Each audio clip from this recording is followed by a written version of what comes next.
Hello friends, நான் தான் உங்கள் டிகே. நீங்கள் நம்ம சேனலுக்கு புதுசாக இருந்தீங்க அப்படின்னா சேனலை ஃபஸ்ட்டு சப்ஸ்கிரைப் பண்ணிக்கோங்க ஃப்ரெண்ட்ஸ். ஆர்சிபி இந்த சீசனில் வந்து குவாலிஃபை ஆகுவாங்களா மாட்டாங்களா அப்படிங்கிற டவுட்டு நிறையா பேர்கிட்ட இருக்குது.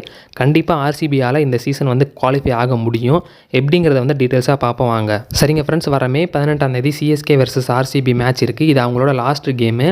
இதில் வந்து சிஎஸ்கே வின் பண்ணிட்டாவே போதும், அவங்க வந்து டாப் 4 குவாலிஃபை ஆகி கண்டிப்பாக போயிடுவாங்க. ஆர்சிபி குவாலிஃபை ஆகிறதுக்கு அவங்க என்ன பண்ணணும் அப்படின்னா, சிஎஸ்கே வந்து ஃபஸ்ட்டு பேட்டிங் பண்ணி ஒரு 200 ரன் டார்கெட் கொடுக்குறாங்கன்னு சும்மா வச்சுக்கோமே.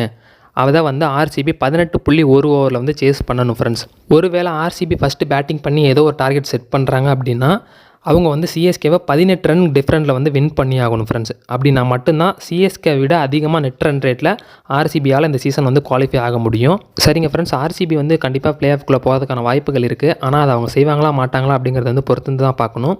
இதை பற்றி உங்களோட கருத்துக்களை வந்து கமெண்ட் பாக்ஸில் வந்து கமெண்ட் பண்ணுங்கள். நம்ம சேனலை வந்து சப்ஸ்கிரைப் பண்ணி சப்போர்ட் பண்ணுங்கள் ஃப்ரெண்ட்ஸ்.